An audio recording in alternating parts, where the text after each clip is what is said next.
Hello, welcome back. I'm Chuck Williams, and today we are exploring part two of our five-part series from Adam Hamilton, Half Truths. Today's topic is the phrase that everyone has heard countless times throughout their lifetime and countless times in their community. God helps those who help themselves.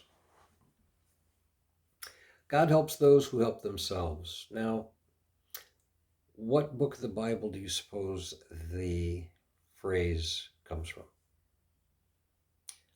Most people will tell you that that comes out of the book of Proverbs. There are some who will say that that's part of the writings of Paul. But the truth of the matter is, the particular phrase, God helps those who help themselves, that's not in the Bible at all.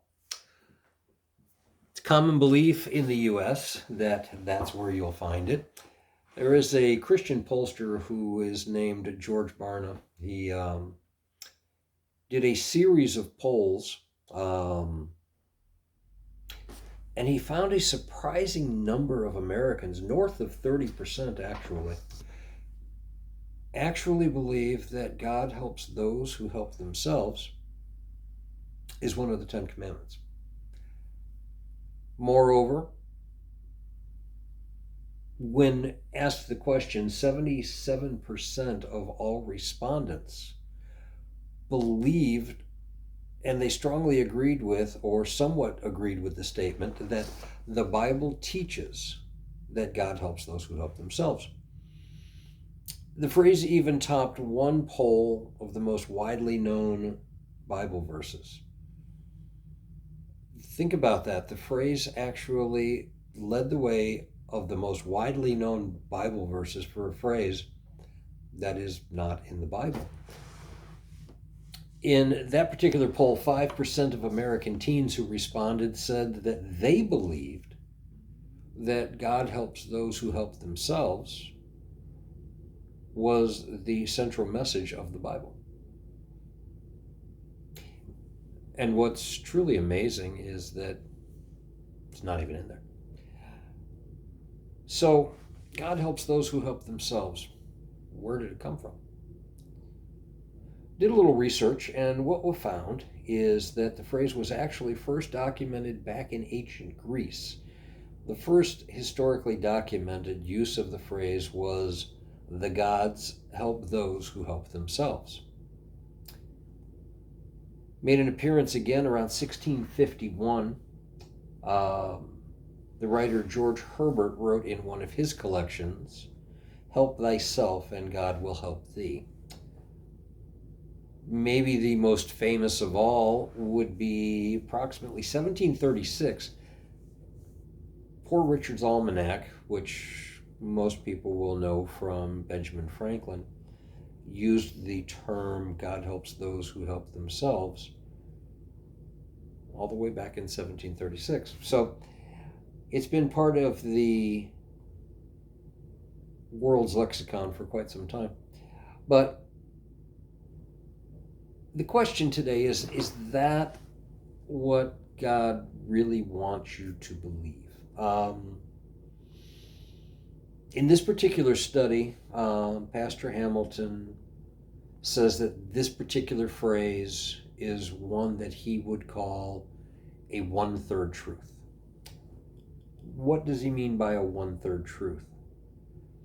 Well, if you take a look at the phrase, God helps those who help themselves, I think that what he's trying to most capably say is that that statement is true one-third of the time. Which third of the time would that necessarily be?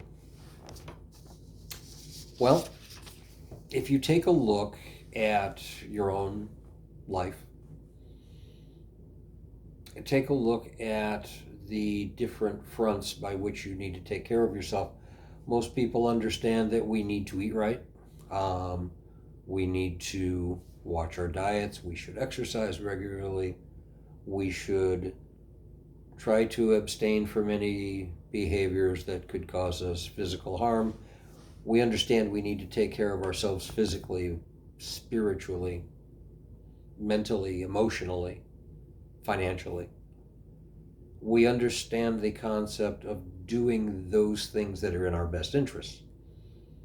And that's good. I believe very firmly that that's what God had in mind for us to understand. So, in that regard, we're right. God does help those who help themselves.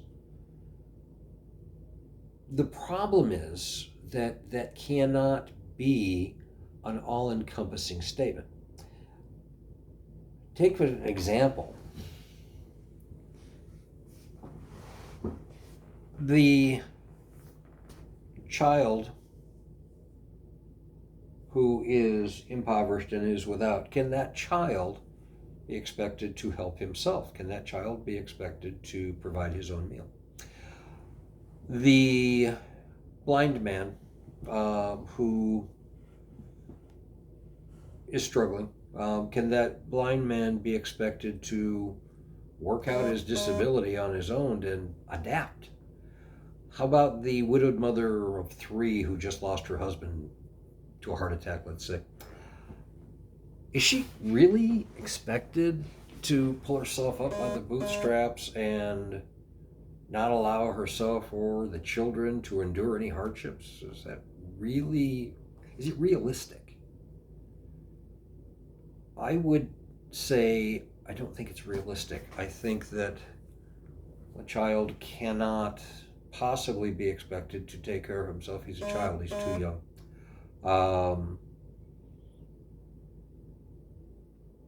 I believe that the blind man needs as much help as the blind man can possibly get, and he cannot be self-reliant. And I also believe that it is very, very dangerous for us to look upon folks who are struggling, folks who have misfortune, folks who have had tragedy, crisis. And I think it's very dangerous for us to look at those folks and say, with our arms crossed, well, God helps those who help themselves. I think God expects us to help ourselves to the best of our ability. But I think that God also expects a little more. So, what does the Bible instruct on this? If we look in Deuteronomy chapter 15,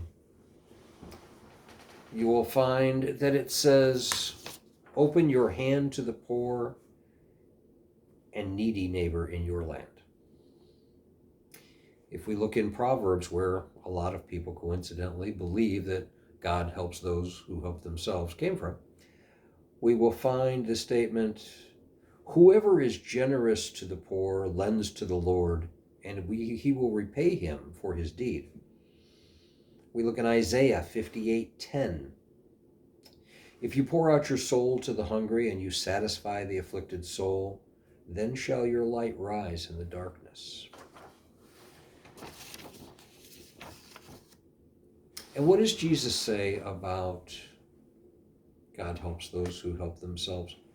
One of the most telling examples of Jesus' belief in how it's supposed to work is Matthew 25, verses 31 to 40, which I'm going to read for you now.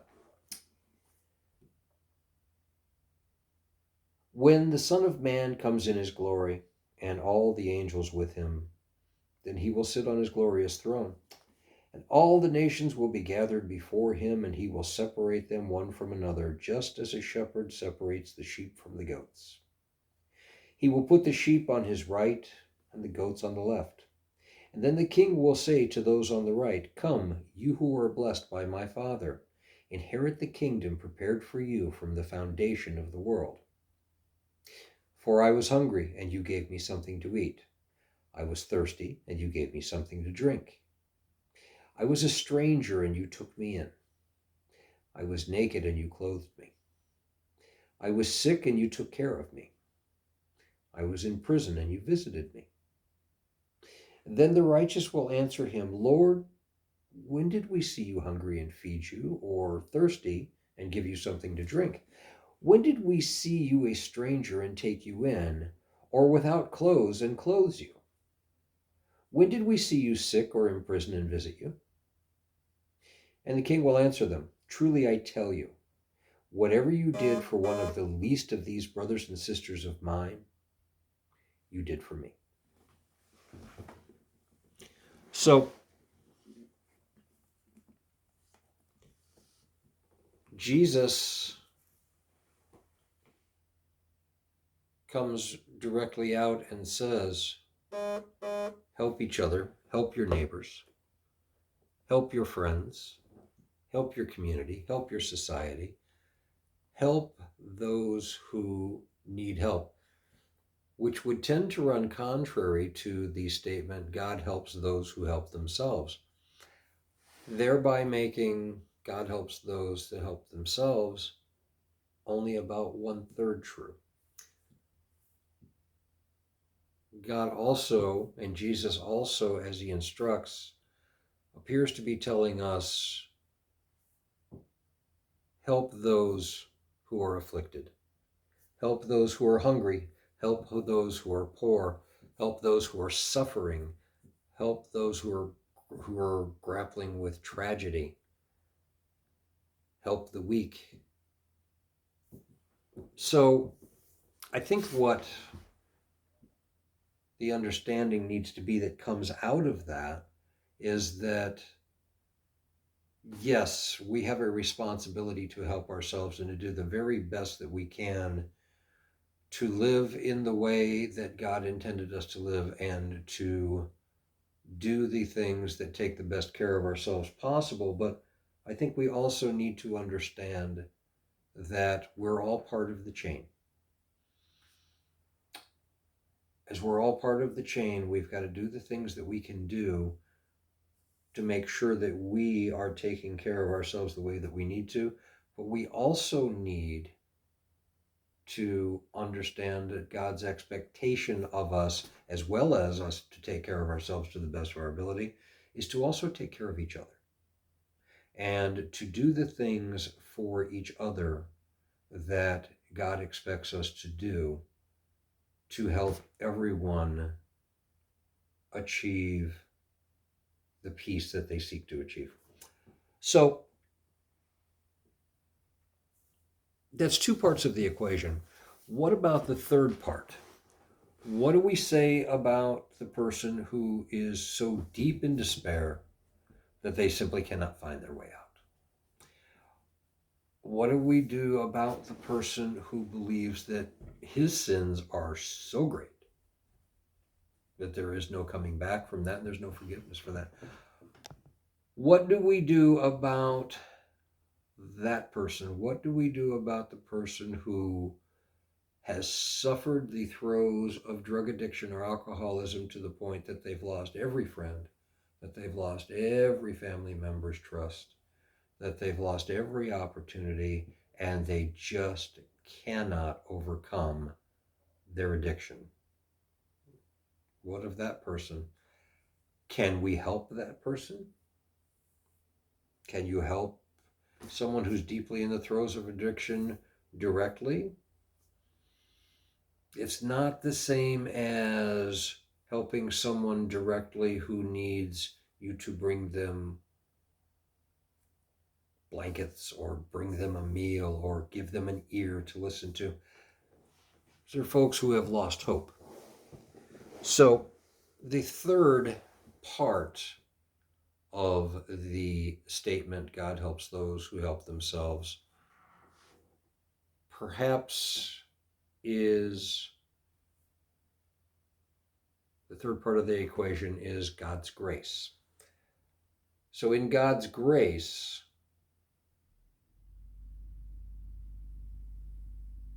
the stories of God's grace over our imperfections, those stories are in every pew, they're in every congregation, they're in every service, and they're in every life. There are times when God truly expects us to help ourselves. There are also times when God expects us, as it would be the second third of the truth, to be the difference maker. When God expects us to be the answer to someone's prayer. And then there are times that God expects us to be the example of God's grace, the one who offers a smile, a warm embrace, a kind word to someone who doesn't believe that they're spiritually salvageable, to someone who doesn't believe that they're remotely trustworthy because of the life's decisions that they've made have led them to such a dark place they feel there's just no way out. Sometimes we just need to be the voice that said, God loves you. Sometimes we need to be the voice that says, God forgives you. Sometimes we need to be the voice that said, God has not quit on you, and God understands you. Sometimes we need to be the example of God's grace, so that God's works and his wonders can be seen through us. So, God helps those who help themselves. As my dear friend here, Bo, will tell you, that is a 1/3 truth.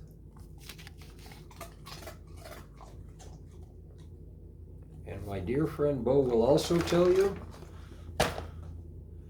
God also commands us to help each other, and God also expects of us to be the bearers of God's grace. So, that is this week's lesson. Bo thanks you. I thank you. I really appreciate you joining me this week, and next week, please join me again as we explore part 3.